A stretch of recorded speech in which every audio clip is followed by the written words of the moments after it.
ওগো আমার সোনা মানিকেরা, আমার মূল আলোচনার বিষয় হলো নবীর সাহাবীরা যখন বলেছে ওগো ওয়াইস করুনি, আর নয় বিদায় করে দিন, তখন ওয়াইস করুনি বলে আর একটু যদি অপেক্ষা করে নিতে পারতেন, আমি আজকে ওয়াইস করুনি এই নবী পাকের জুব্বার ওসিলাতে আমার সমস্ত নবীর উম্মতকে জান্নাতি বানিয়ে দিতাম।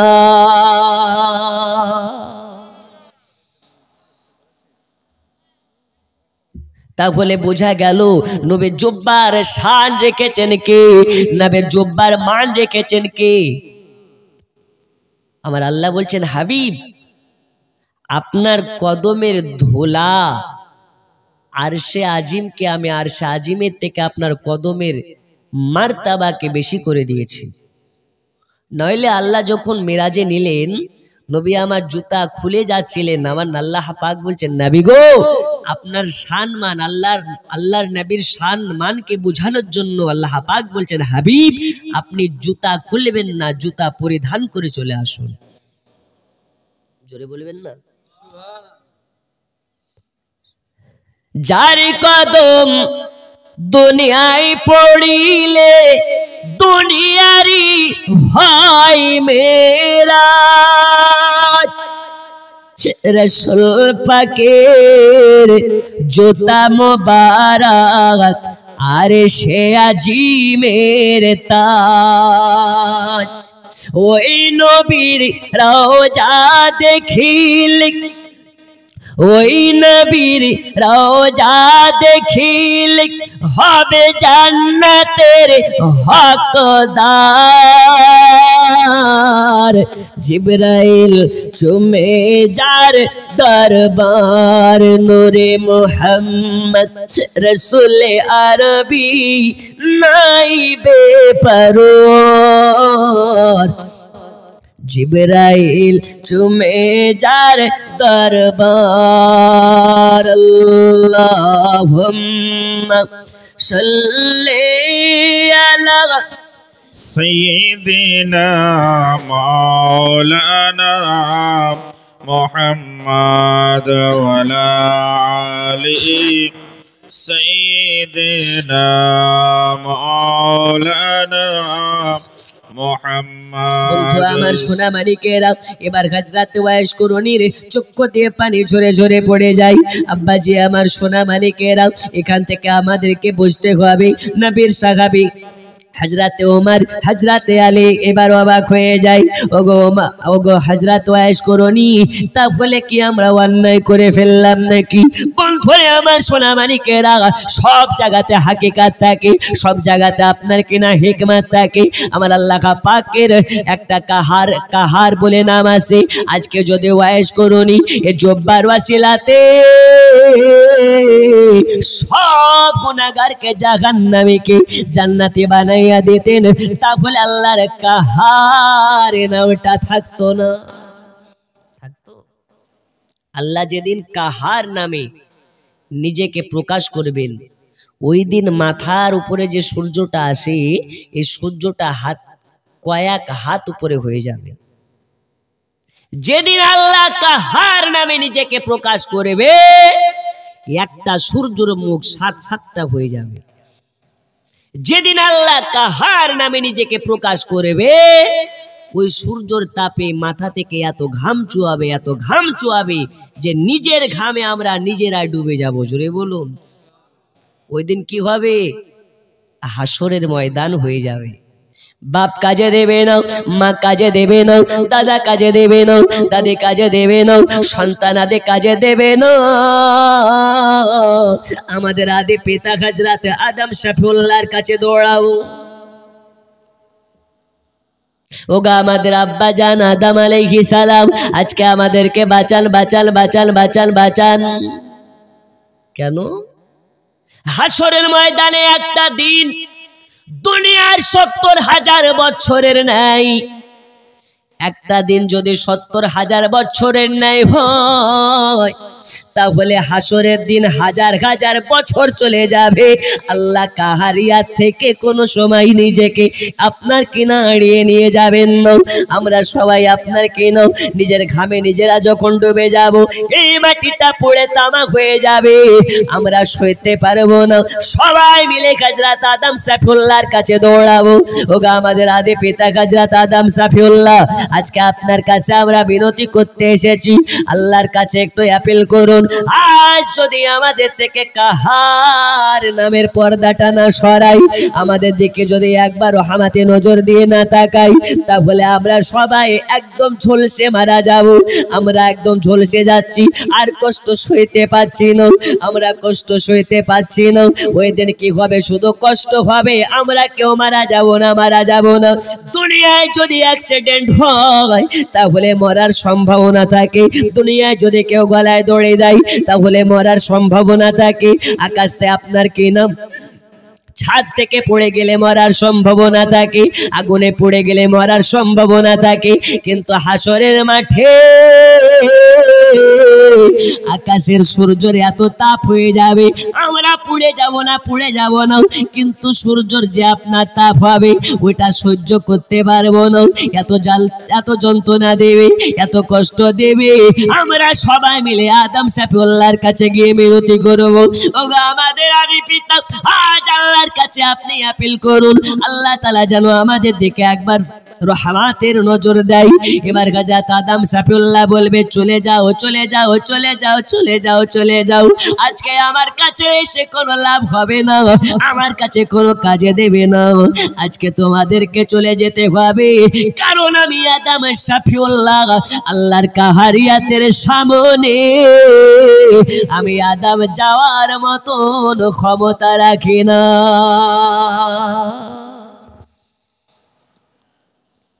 হযরত আদম সাফিউল্লাহ বলবেন, যাও, আমার কাছে এসে লাভ নেই। কার কাছে যাব এবার?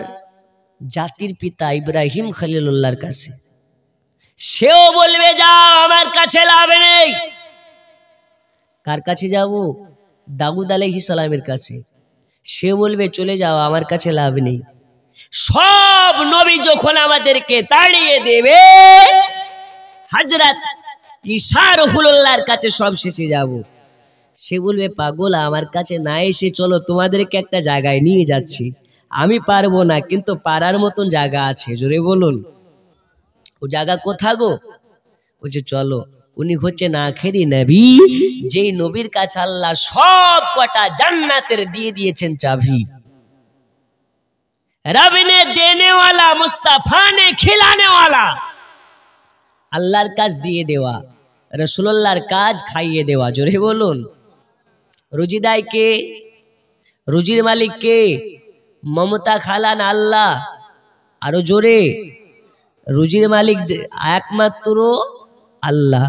আরে পশ্চিমবঙ্গ তো পশ্চিমবঙ্গ, শুধু আপনাদের এই ফরিদপুরের যদি রুজির দায়িত্ব মুখ্যমন্ত্রীকে দেওয়া হয়, মুখ্যমন্ত্রী তো মুখ্যমন্ত্রী, মুখ্যমন্ত্রীর বাপও নিতে পারবে না, পারবে? আর আল্লাহ বলছে, আমি রিজিকের দায়িত্ব নিয়েছি, তুই গাছে থাকলে গাছেই পৌঁছাবে। যে দুনিয়াতে জন্ম নেয়নি বাচ্চা, সেই বাচ্চা মায়ের পেট থেকেও রিজিক পায়, জোরে বলুন। তাহলে বোঝা যায় রিজিকের দায়িত্ব আল্লাহ যেহেতু নিয়েছে, রিজিকের দায়িত্ব দুনিয়ার কোনো ক্ষমতাধর ব্যক্তি নিতে পারে? বন্ধু আমার, সোনা মানিকেরা, হযরত ঈসা রুহুল্লাহ এবার আমাদেরকে সবাইকে নিয়ে মিছিল করে মিছিল করে মিছিল করে নিয়ে যাবে। কার কাছে নিয়ে যাবে? আমাদের নবীর কাছে নিয়ে যাবে। আমাদের নবীর কাছে যখন আমাদেরকে নিয়ে যাওয়া হবে, হযরত ঈসা রুহুল্লাহ বলবেন, ওগো নবীজি, ওগো উম্মতের দরদি, ওগো উম্মতের কান্ডারি, আজকে আপনার উম্মতেরা এই যে হাসরের দিনে হাজার হাজার বছর ধরে এই সূর্যের তলায় আমার আর কষ্ট সইতে পারে না। ওগো নবীজি, আজ আপনি ছাড়া আমাদেরকে বাঁচানেওয়ালা কেউ নাই, আমাদেরকে দেখনেওয়ালা কেউ নাই। আল্লাহর নবীর কাছে আমরা যখন গিয়ে মিনতি করব, আমরা যখন আপনার কিনা হাওয়া হাওয়া করে কান্না শুরু করব, নবী আমার সইতে পারবেন না, নবী আমার সইতে পারবেন না। মা যেখানে কাজে দেবে না, বাবা যেখানে কাজে দেবে না, দাদা যেখানে কাজে দেবে না, দুনিয়ার কোনো মৌলানা যেখানে কাজে দেবে না, দুনিয়ার কোনো মুফতি যেখানে কাজে দেবে না, কোনো অন্যান্য পয়গম্বর কাজে দেবে না, ওই জায়গাতে আপনার আমার নবীজি সাজদায় পড়ে যাবে।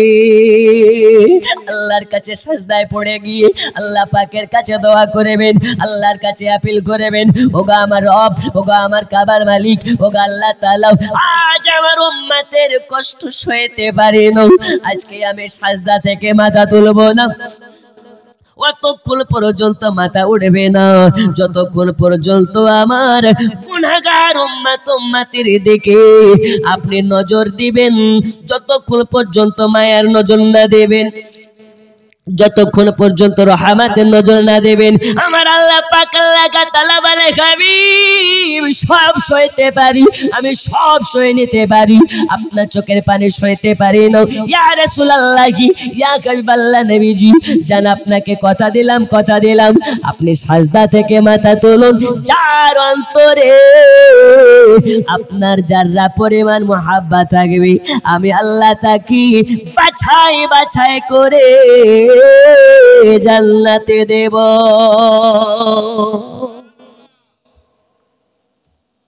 আটা চালনে চালে না, আল্লাহ পাক বলতেছেন ঠিক আটা চালার মতন করে চালনে যেভাবে চালা হয়, চেলে চেলে এক একটা রাসূলুল্লাহর আশিককে জান্নাতে দেব। আমরা নবীর পাগল দিওয়ানা, হুজুর যতই বলো দাড়ি রাখবো না, ঠিক কি না? কিন্তু আমরা নবীর দিওয়ানা, এক একটা বাটফার।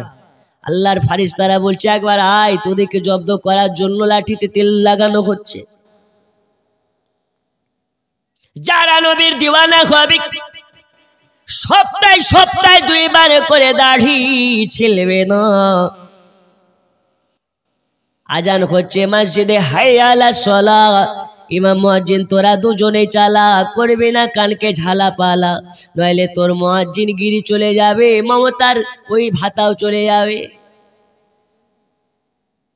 আরে ইউপি ছাড়েন, বর্তমান সময়ের কিছু মুসলমান আছে ভোর রাত্রের আজান কানে তাদেরকে বিরক্ত দেয়, আছে না নেই?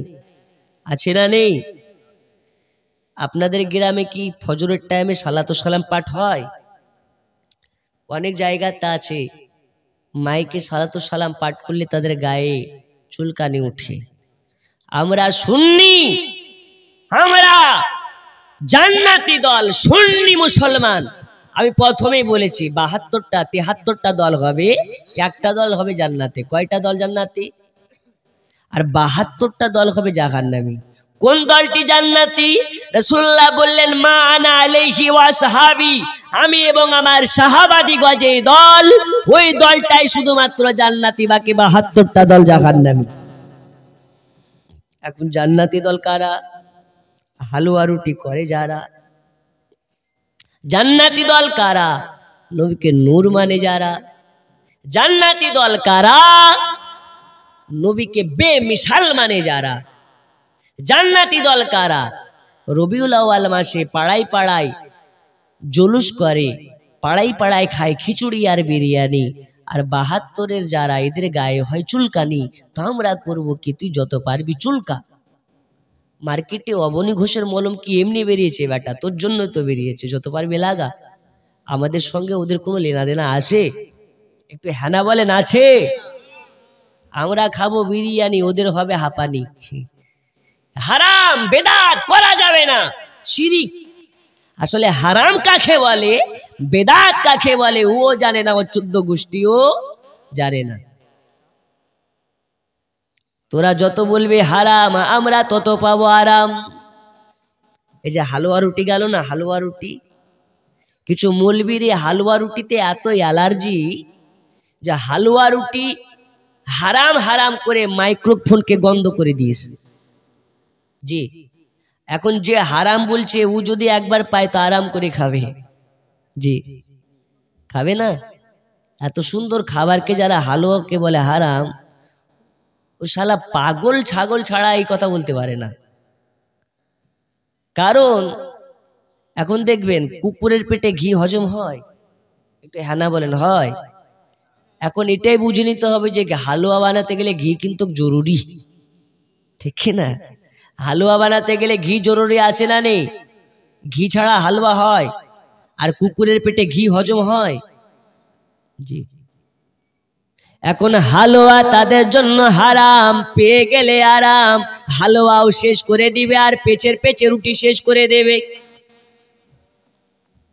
বন্ধুরে আমার সোনা মানিকেরা, এই হালুয়া আপনার একটা সুস্বাদু খাবার, রাসূলুল্লাহর পছন্দের খাবার। দয়াল নবী বলেছেন আমার পছন্দের খাবারের মধ্যে হালুয়া পড়ে, মধু পড়ে, কদু পড়ে, মাশরুম পড়ে, এইরকম ভাবে দুগ্ধ পড়ে।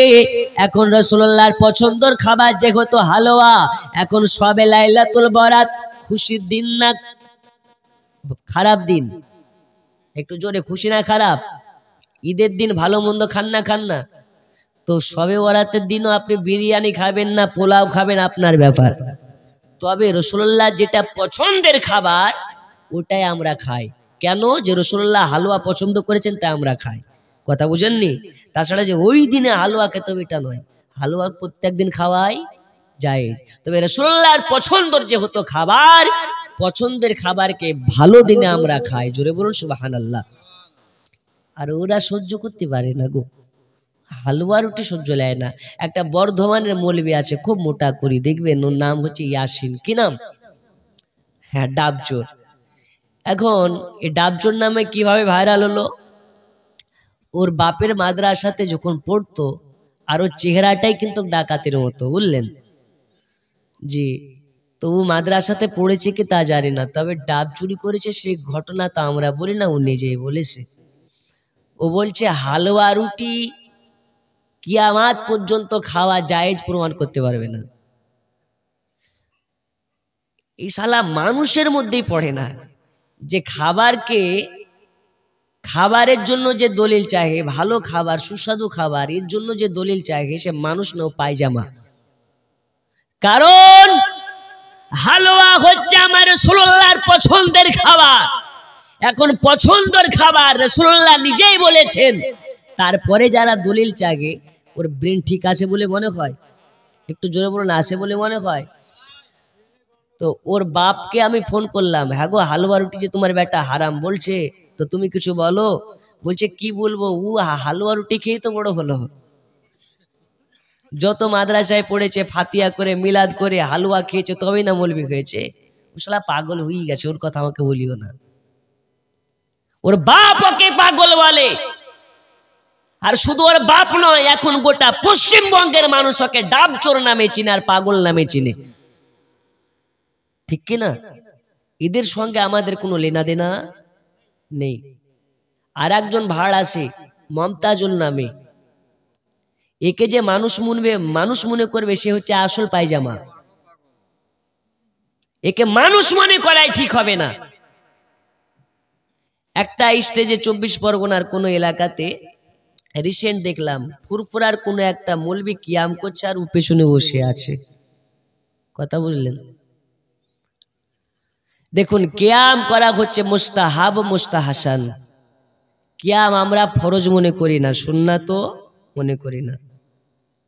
তবে আমরা কিয়াম করি কেন?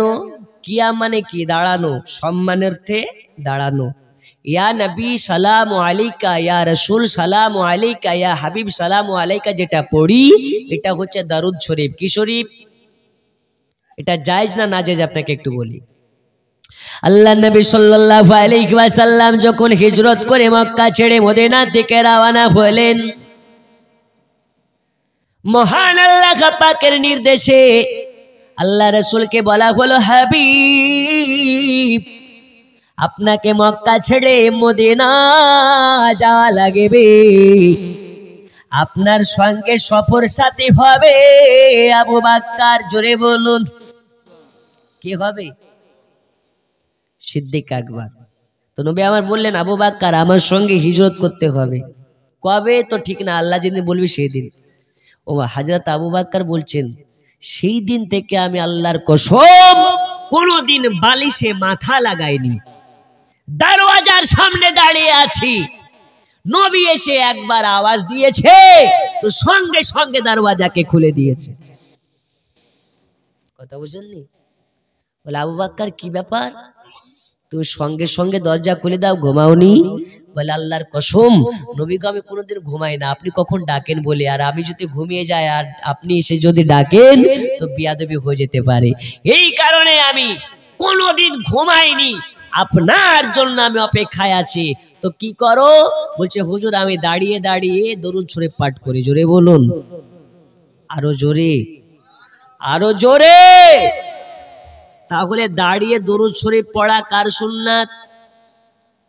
হযরত আবু বকরের সুন্নাত। কার সুন্নাত? এখন হারাম যদি বলতে হয় বলো আবু বকরকে। আবু বকরকে যদি হারামের ফতোয়া দিতে পারো তবে তুমি বড় মাওলানা। বন্ধুরে আমার সোনা মানিক, কিয়াম করা